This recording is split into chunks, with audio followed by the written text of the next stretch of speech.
Hello again. The Department for Education has a nice little earner going whereby they allow 600,000 foreign students to come and study here each year. Since these people pay far more than students from this country, a lot of universities are dead keen on having them. Having 500,000 foreigners coming here is the only way that the books can be balanced at many places. Most of them return to their own countries after they'd finished their courses, but a lot of them don't. Nor do they have to.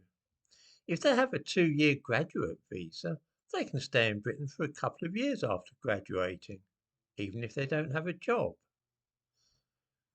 The very presence of over 500,000 extra people in the country puts huge pressure on housing and NHS services.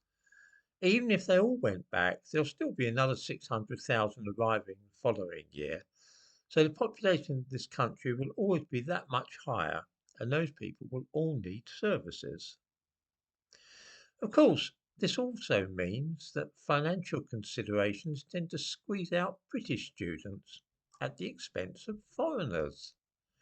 Those running universities know that they can bring in a lot more money by filling the place with Chinese people, for example, than they can by encouraging kids from the local sixth form. It's a win-win situation for the Department for Education and the universities both. It is, as usual, all about money. Why not encourage them even more by letting them bring their families with them if they want to come and study here?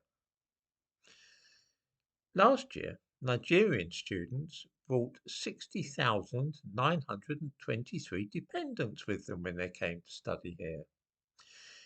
In 2019, the figure was just 1,586.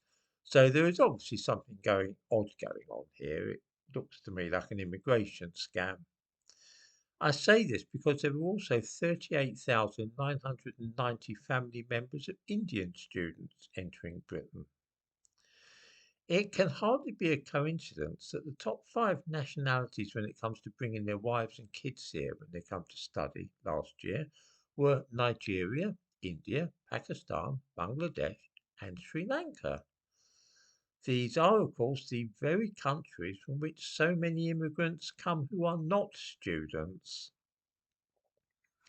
This is an immigration racket.